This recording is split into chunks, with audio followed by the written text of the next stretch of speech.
to go to New Orleans. Derek Carr looked phenomenal. Yes, unbelievable. He really did. Yeah. No joke. But as I was watching, I'm like, yo, the Saints are going to win the NFC South.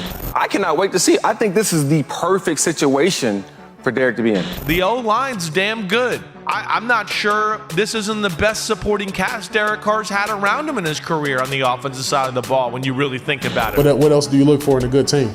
I think that we got the makings of a championship team, and it's just a matter of us to prove that right or wrong, which we will prove right. Derek Carr and the Saints starters played their first drive ever against the Chiefs starting lineup, and it was a massacre.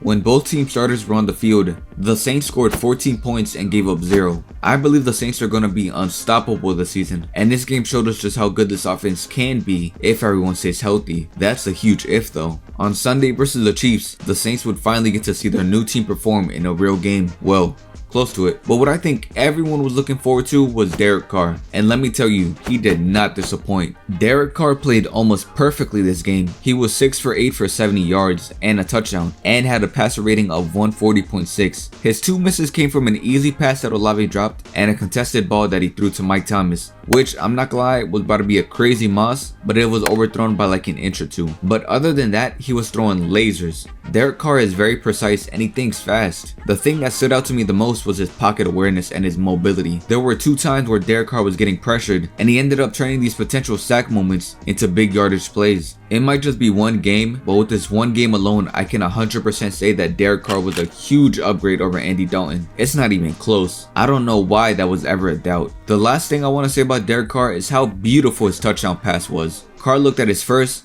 second, and third option and finally saw an opportunity and threw a dime to Keith Kirkwood. He did all this in one drive. Jameis Winston was 11 for 13 for 92 yards and a touchdown. He was looking good, but you have to keep in mind, the starting O-line wasn't playing for him. It was some people that I've never heard of protecting Jameis. But even with this, Jameis made some good passes and threw a beautiful ball to A.T. Perry for a touchdown. The major flaw I see from Jameis is that his pocket awareness still isn't that good, and that's why Carr is here. I believe that Derek Carr is a better QB in almost every aspect. Jameis isn't as good as Carr, but he also isn't supposed to be. He's a very good backup quarterback. The rushing side of the ball is looking bright in New Orleans. Kamara only had 4 plays, but this was more than enough to let me know that the rushing side is going to be different this year. First off, Kamara was going crazy. He's still as shifty as ever. That never left. The reason for his down year last year, if you could even call it that, was due to the play calling and because the O-line was garbage and unhealthy. But I saw some hope. In these 4 plays, 3 of them stood out. In one of them, Kamara got a wide open lane thanks to the O-line that got him 13 yards. In another one, we saw almost a miracle.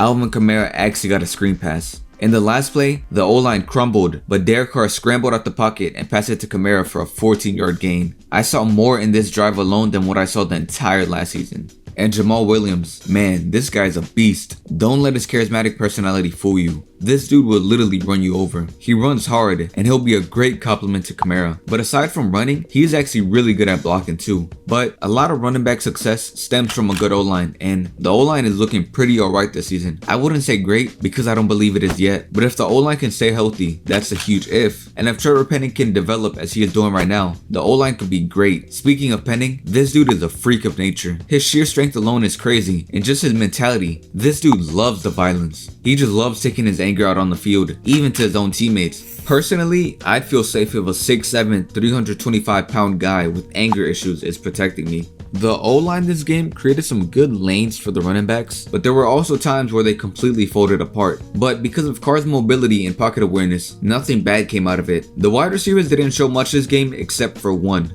A.T. Perry. I think A.T. Perry was the player of the game for sure. When he got drafted, I knew he had a lot of potential. And man, the 6th round rookie from Wake Forest was going crazy. Yeah, this dude was drafted in the 6th round. He was 6 for 6 for 70 yards and had a touchdown. He was actually flawless in his game. A large part of his success could be attributed to his stature. He's a giant wide receiver at around 6'4", and he's still really fast. Overall, he's just a really refined wide receiver who is constantly improving his craft.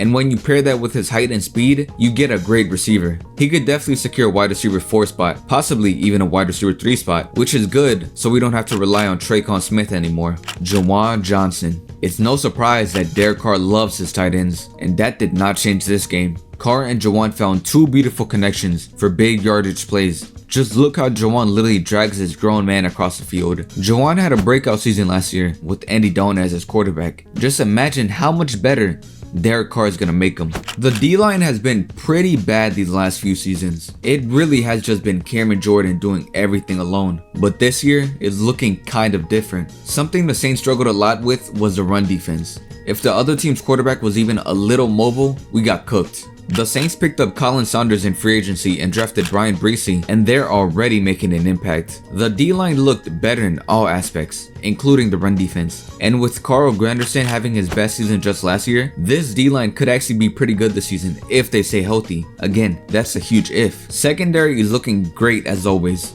The second best passing defense in the league last year, and it actually seems like they might be better this year. But I want to talk about one player specifically, Alontae Taylor. I don't know if it was because it was preseason and Alontae wasn't trying, but he got cooked every single time. When Marshawn was on the field, the right side was locked down. The Chiefs didn't even look that way. But when Alontae got in, Chiefs immediately targeted that side and found a lot of success. A lot of this probably has to do with the fact that Alontae isn't a slot cornerback at all. But Dennis Allen is putting him there. He gets cooked every time he gets put in the slot. Maybe Taylor could learn to be in slot eventually, but right now it seems like he's better off just staying in the outside.